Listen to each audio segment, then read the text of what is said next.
안녕하세요. 보험신호등입니다. 24년 말 기준으로 실손보험 가입자는 4천만 명이라고 하는데요. 조금 더 세부적으로 살펴보면 여기서 노년층을 제외하고 0세부터 60세 가까이까지의 가입률이 평균 80% 이상으로 5명 중 4명은 실손보험을 가입했다라는 걸 알 수가 있죠. 사실상 국가에서 운영하는 국민건강보험 다음으로 가장 많은 사람들이 가입한 제2의 국민보험이라고 할 수 있는데요. 이렇게 가입자 수가 많은 이유는 아무래도 혜택도 우수하고 보험료도 저렴한 편이기 때문이죠. 하지만 많은 분들이 실손보험의 보장 비율 외에도 우수한 제도적 혜택이 있다는 걸 잘 모르십니다. 이걸 잘 몰라서 혜택을 제대로 못 받고 있거나 불필요한 보험료를 내고 계신 분들도 계시죠. 오늘은 실손보험에 숨겨진 혜택 4가지에 대해 알아볼 건데요. 잘 몰라서 못 받고 있던 혜택은 어떤 것들이 있는지 잘 확인해 보시고 해당되는 분들은 신청하시길 바라겠습니다. 저희 보험신호등에서는 구독자 여러분들에게 매번 도움드리는 영상 올려드리고 있으니까요. 구독과 좋아요 한 번씩 부탁드리고요.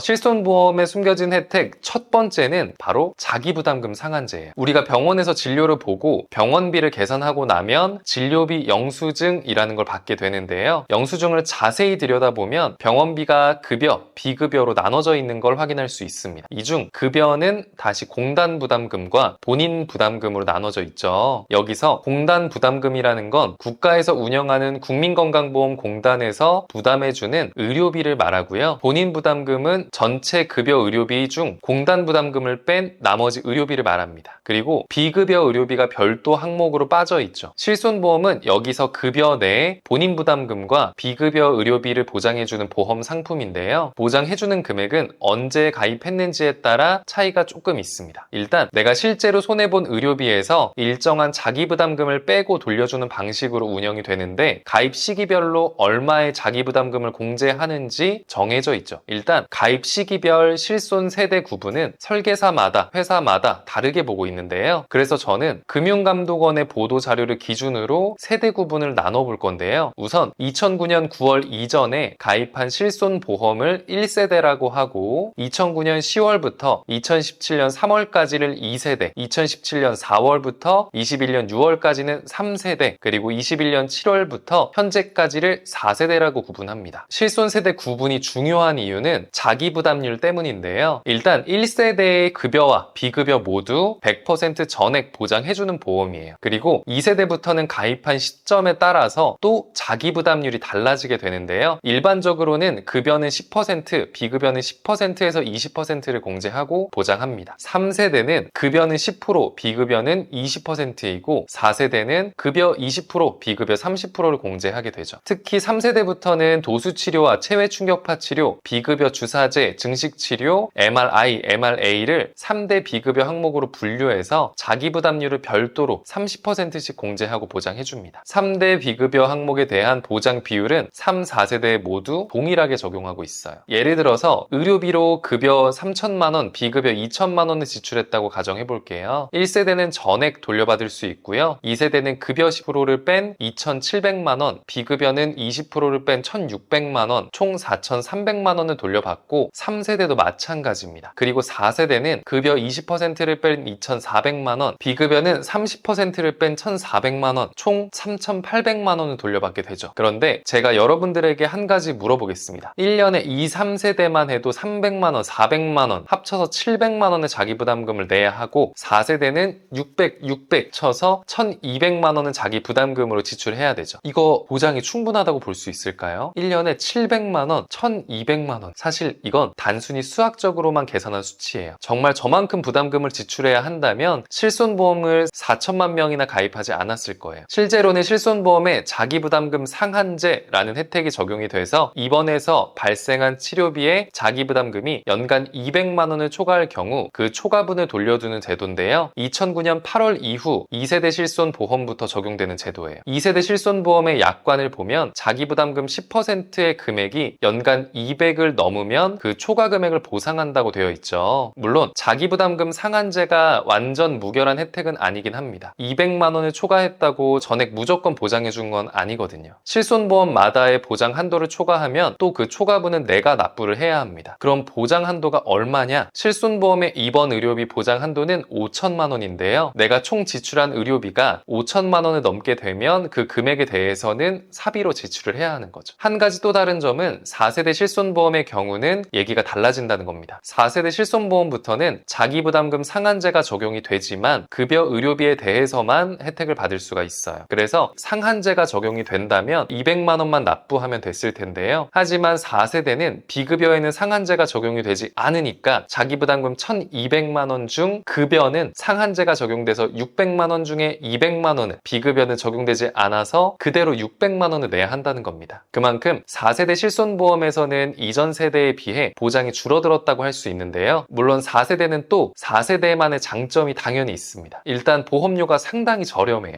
기존 세대에 비해서 보장이 줄어드니까 당연히 보험료도 줄어들었을 거고요. 여기에 보상 한도도 메리트이긴 합니다. 3세대까지는 급여, 비급여 관계없이 5천만 원 한도 내로 보장을 해줬다면 4세대부터는 급여도 5천만 원, 비급여도 5천만 원 각각 한도를 가지고 있어요. 그래서 보장 한도 자체는 1억으로 다른 세대에 비해서 좋아진 겁니다. 이게 또 요약하자면 전액 보장하는 1세대와 4세대를 빼고는 나머지 실손보험들은 언제 가입했든 결국 상한제가 적용이 돼서 연간 200만 원까지만 부담하면 되는 보험이라는 거고요. 4세대도 비급여에 대한 아쉬움은 있지만 그래도 개인 부담을 낮추는 최소한의 안전장치가 된다고 볼 수 있습니다. 또 그렇기 때문에 아무리 경제적 부담이 된다고 해도 최소한 실손보험 하나는 그래도 가지고 계셔야 한다는 말씀 드리는 거고요. 자, 실손보험의 숨겨진 혜택 첫 번째, 자기부담금 상한제에 대해 알아봤고요. 이제 두 번째 혜택인 납입 중지 기능에 대해 말씀드리겠습니다. 납입 중지는 글자 그대로 보험료 납입을 중지한다 라는 뜻인데요. 이게 어떤 혜택인지 구체적으로 한번 살펴보도록 할게요. 일단 직장을 다니시는 분들 중 회사에서 가입시켜주는 단체 실비에 가입된 분들이 꽤 많을 거예요. 문제는 개인 실비도 중복해서 가지고 있는 경우예요. 흔히 실손에 대해 오해하시는 부분이 여러 개 가지고 있으면 중복 보장되는 거 아니냐라는 기대인데요. 실제로는 또 전혀 그렇지 않습니다. 실손보험은 비례 방식으로 보장해주는데 이게 무슨 뜻이냐면 내가 실제로 손해본 의료비만큼만 자기부담금을 빼고 보장하는 거지 그 이상을 돌려받는 경우는 없다는 거예요. 예를 들어서 내가 의료비 2천만 원을 지출했습니다. 4세대 실손보험으로 단체 실비, 개인 실비 이렇게 가지고 있어요. 중복 보장이 되는 개념이라면 급여로 계산했을 때 각각 20%를 빼니까 단체 실비에서 1,600, 개인 실비에서 1,600 합쳐서 3,200만 원을 돌려받는 게 아니라 단체에서 900, 개인에서 900 합쳐서 1,800만 원을 돌려받게 됩니다. 이런 걸 비례보장 방식이라고 하는데요. 그렇다고 보험료는 또 반반 나눠서 내느냐? 또 그건 아니에요. 보험료는 2배로 내면서 보장은 남들이랑 똑같이 받는 거죠. 그런데 중복해서 가지고 있을 필요가 있을까요? 당연히 필요 없겠죠. 그래서 존재하는 게 바로 납입 중지 기능인데요. 2022년 12월 이전까지만 해도 중지할 수 있는 실손은 개인 실비뿐이었습니다. 다행히 23년 1월부터는 단체 실비도 원하면 납입을 중지할 수 있어서 개인의 상황에 따라 중복 가입된 경우 하나를 납입 중지시켜두면 되는데요. 이렇게 해야 불필요한 중복 보험료 부담을 줄이실 수 있습니다. 또 단체 실비를 중지한 경우 납입했던 보험료를 사후 환급까지 받을 수 있죠. 그런데 그냥 하나를 해지하면 되는 거 아니냐라고 물어보실 수 있어요. 제가 해지가 아닌 납입 중지를 하라고 말씀드린 이유는 단체 실손의 특성 때문이에요. 단체 실비는 회사에서 가입해준 보험이라 내가 퇴사를 할 경우 보장을 지원받지 못하는데 만일 내가 회사를 다니면서 개인 실비를 해지하고 단체 실비만 갖고 있었어요. 그런데 피치 못할 사정에 의해서 회사를 그만뒀다라고 칠게요. 그럼 나는 실손이 모두 사라지는 신세가 됩니다. 실손보험을 새로 가입하려고 했더니 이전에 많은 청구 이력과 병력 때문에 가입이 제한된다고 해요. 즉 단체나 개인을 중복해서 갖고 계신 분이 멋모르고 하나를 해지해버릴 경우 향후 실손보험 가입에 제한이 생길 수 있다는 겁니다. 또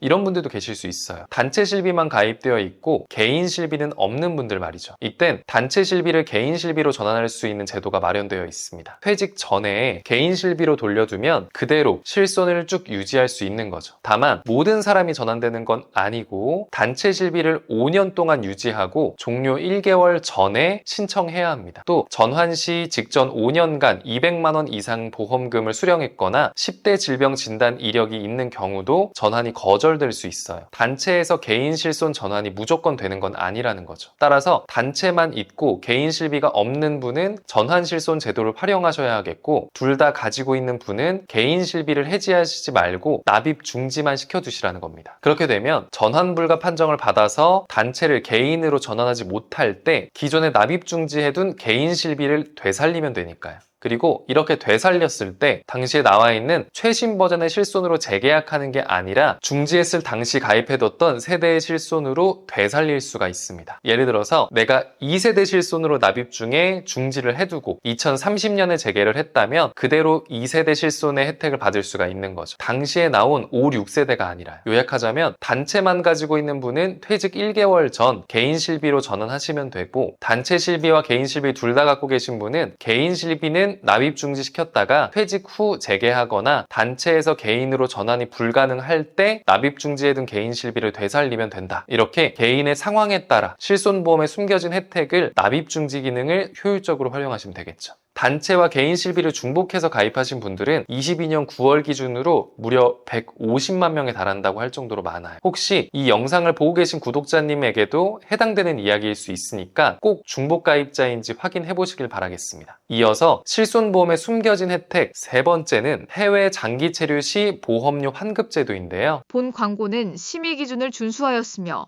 유효기간은 심의일로부터 1년입니다.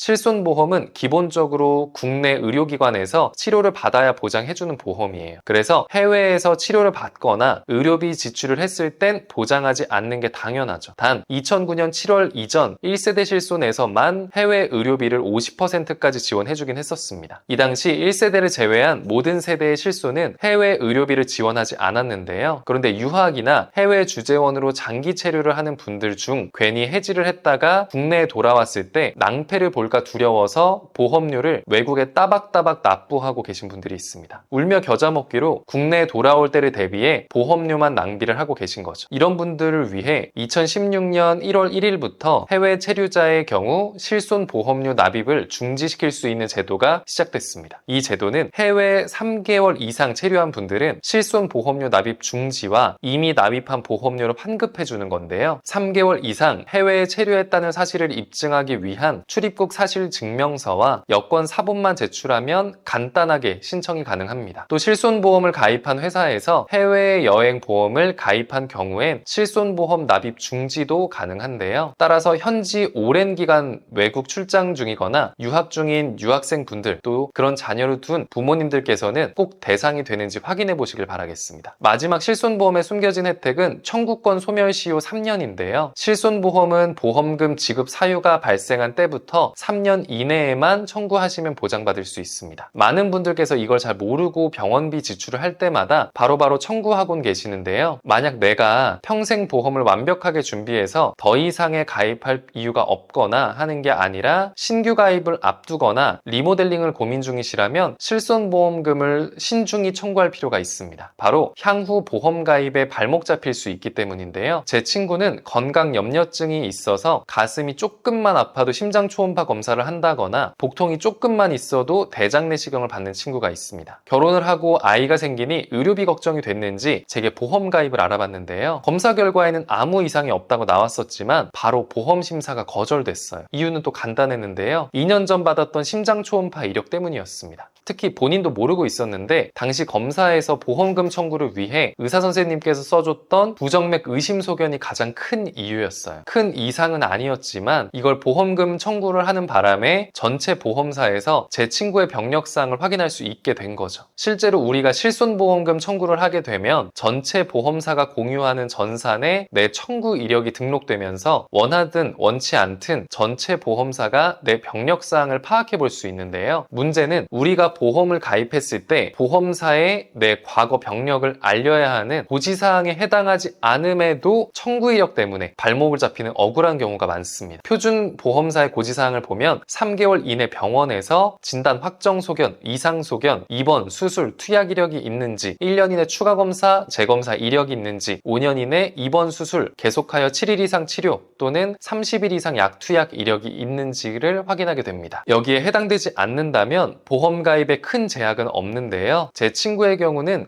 2년 전 이력이기 때문에 고지사항에 해당되지 않았음에도 불구하고 청구한 이력 탓에 심사에서 퇴짜를 맞게 된 거죠. 비단 제 친구뿐 아니라 보험에 문의를 주신 일부 고객님들의 사례에서도 자주 볼 수 있었는데요. 허리 통증으로 도수 치료를 6일 정도 받으셨던 고객님이 있었어요. 5년 내 7일 이상 치료에 해당하지 않았기 때문에 사실 보험사에 알릴 의무가 없는 통원 이력이었어요. 그런데 매번 도수 치료비를 지출할 때마다 청구하는 바람에 알리기 싫어도 보험사가 도수 치료 이력을 확인할 수 있게 된 거죠. 이렇게 과거 이력 탓에 가입에 제한이 생기게 되면 특정 치료나 부위에 대한 보상을 하지 않는 부담보나 보험료 할증, 심지어 유병자 보험에 가입해야 할 수도 있습니다. 이런 이유 때문에 당장 내가 급전이 필요하거나 의료비 지출이 경제적 위기를 불러일으키는 정도가 아니라면 바로바로 청구하시는 걸 신중하게 생각하라고 말씀드리는 거예요. 어차피 실손보험은 3년이라는 청구 시효가 있기 때문에 당장 내가 보험 가입을 앞에 두고 있거나 리모델링을 고민 중이시라면, 그리고 고지사항에 해당하지 않는 이력이라면 잠시만 청구를 유예하시라는 건데요. 보험 가입을 다 끝내고 면책이나 감액 기간이 지난 뒤에 모아둔 걸 청구하지 않는 게 보험 가입에도 발목을 잡히지 않고 청구 보상도 제대로 받을 수 있을 겁니다. 단 4세대 실손보험은 조금 더 복잡한데요. 4세대 실손보험은 자기부담금 상한제가 비급여 의료비에는 적용되지 않지만 다른 세대의 실손과 달리 보험료 차등제의 효과를 받을 수가 있습니다. 차등제란 전년도에 내가 청구받은 보험금이 얼마인지에 따라 다음 연도 보험료가 결정되는 제도인데요. 만일 전년도 보험금을 0원 수령하셨다면 다음 연도 보험료가 5% 할인을 받고 100만 원 미만을 받았다면 전년도와 동일하게 보험료 유지, 100만 원 이상, 150만 원 미만은 100% 할증, 150만 원 이상부터 300만 원 이상은 300%, 300만 원 이상을 타간 경우에는 300% 할증되게 됩니다. 그런데 문제는 이 제도는 1년에 보험사로부터 받은 보험금의 합계를 토대로 내년에 보험료를 정해주기 때문에 만일 저 기준치인 100만 원 이상을 3년치를 모아서 청구할 경우 다음 해에 보험료 인상의 불이익을 받을 수가 있는 거죠. 실제로 23년, 24년치 치료비 129만 원을 모두 24년에 청구받는 B씨는 25년 보험료가 2배 이상 인상될 거라는 통보를 받았는데요. 말씀드린 것처럼 언제 진료비를 지출했는지가 아니라 수령받은 보험금을 토대로 내년 보험료가 결정되기 때문에 발생한 일이었습니다. 결국 4세대 실손보험 같은 경우는 최소한 모아서 보험금을 청구하되 청구받은 보험금이 100만 원을 넘지 않도록 조절할 필요가 있어요. 물론 이 차등제는 비급여 의료비에 해당하는 보험금만 해당되기 때문에 급여 의료비에는 보험금과 아무런 상관없이 한 분에 청구하셔도 아무 문제가 없습니다. 다만 한 가지 다행인 점은 과도한 의료비가 지출될 걸로 예상되는 암, 급성심근경색, 뇌졸중 등 산정특례 대상이 되는 질병이나 장기 요양 등급 1, 2등급 판정자에 대한 의료비는 아무리 많은 보험금을 청구하더라도 보험료 차등제 합계액에 포함되지 않는다는 점이에요. 따라서 중대한 질환으로 보험금 청구를 해야 하는 경우는 아무런 걱정 없이 청구하시면 되겠습니다. 어차피 이러한 질병은 고지사항에 해당되는 질병들이기도 해서 굳이 모아서 청구할 필요가 더더욱 없을 거고요. 또 요약하자면 당장 보험금을 돌려받지 못하면 가세가 기우는 경우가 아니라면 보험금은 3년 청구 시효를 적절히 사용해서 모았다가 한꺼번에 청구하는 게 유일할 수 있습니다. 단 평생 더 이상 보험에 가입할 일이 없는 경우, 또 중대한 질병에 걸린 경우는 관계없이 바로바로 청구하셔도 됩니다. 만일 보험금을 모아서 청구하려고 할 경우에는 4세대 실손보험 가입자분들은 비급여 보험금 100만 원을 넘지 않도록 주의하셔야 하고요. 지금까지 실손보험의 숨겨진 혜택 4가지에 대해 알아봤는데 알아봤는데요. 첫 번째, 자기부담금 상한제 덕분에 과도한 자기부담금을 지불하지 않아도 되고요. 두 번째, 단체 개인 실비 납입 중지 기능을 통해서 중복가입 시 보험료 부담을 줄일 수가 있고요. 그리고 세 번째, 해외여행 장기 체류자 납입 중지 기능으로 역시 불필요한 보험료 지출을 예방할 수 있습니다. 마지막 네 번째, 청구권 3년 시효를 잘 활용해서 보험 가입 전 고지사항이 아님에도 괜히 알려져서 가입에 제한될 수 있는 불이익을 막을 수 있겠네요. 실손보험 개혁안에 따라서 보장이 줄어들고 있음에도 그래도 실손보험이 필수인 보험인 점은 누구도 부인할 수 없을 겁니다. 보장이 압도적이지만 보험료 문제로 고민 중이신 1, 2세대 가입자분들은 재가입 주기로 5세대, 강제 전환을 앞둔 2, 3, 4세대 가입자분들, 현재 내가 가입한 실손보험이 불필요하다라고 생각하시는 분들은 그 중에서도 없으실 텐데요. 보험료를 줄일 수 있는 방법은 무궁무진합니다. 내가 모르고 있는 혜택이 있었을 수도 있고 또 내가 괜한 특약들로 과도한 보험료 낭비를 하고 있을 수도 있죠. 어떤 분야든 중요한 건 나한테 유리한 정보를 많이 알고 있는지 유무가 아닐까 싶습니다. 보험신호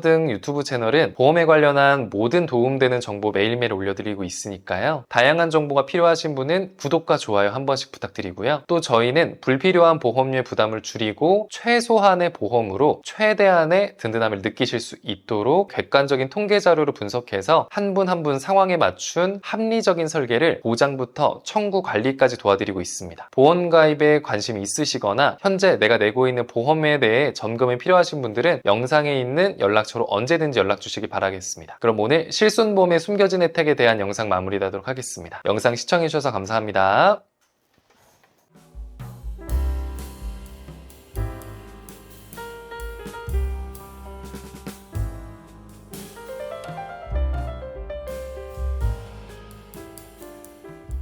본 광고는 심의 기준을 준수하였으며 유효기간은 심의일로부터 1년입니다.